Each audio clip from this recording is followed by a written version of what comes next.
பயங்கரமான ஒரு சூறாவளி உங்கள் பகுதியை நோக்கி வந்து கொண்டிருக்கிறது. சீக்கிரமாக வெளியேறுங்கள், பாதுகாப்பான இடத்துக்கு போங்கள் என்று அரசாங்கம் எச்சரிக்கிறது. இப்போது நீங்கள் என்ன செய்வீர்கள்? பாதுகாப்பான இடத்தை நோக்கி ஓடிப்போவீர்கள், இல்லையா? சீக்கிரத்தில் சூறாவளி போன்ற பயங்கரமான பிரச்சனைகள் நம் எல்லாரையுமே தாக்கப் போகிறது. அதைத்தான் மிகுந்த உபத்திரவம் என்று இயேசு சொன்னார். மத்தேயு 24:21.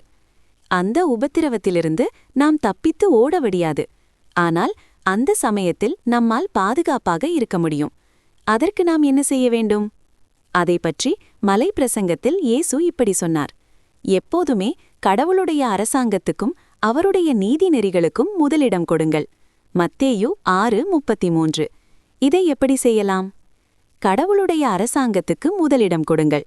அதாவது மற்ற எல்லாவற்றையும் விட கடவுளுடைய அரசாங்கம்தான் நமக்கு ரொம்ப முக்கியமானதாக இருக்க வேண்டும். மத்தேயு 6:25, 32, 33.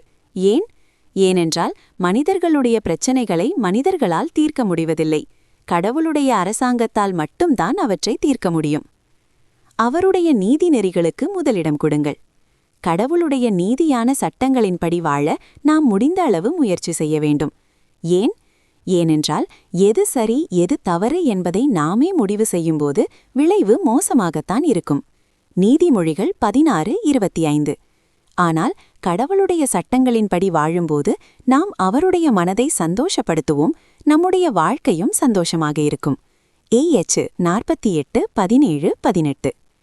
எப்போதுமே முதலிடம் கொடுங்கள். கடவுளுடைய அரசாங்கத்துக்கும் அவருடைய நீதிநெறிகளுக்கும் முதலிடம் கொடுக்காமல் பணம்தான் பாதுகாப்பு என்று நினைத்து சிலர் அதன் பின்னால் ஓடுகிறார்கள். இன்னும் சிலர் சுடவுளுடைய அரசாங்கத்துக்கு முதலிடம் கொடுக்க நேரம் இல்லாத அளவுக்கு வாழ்க்கையின் கவலைகளில் ரொம்பவே மூழ்கிவிடுகிறார்கள். இந்த ஆபத்துகளை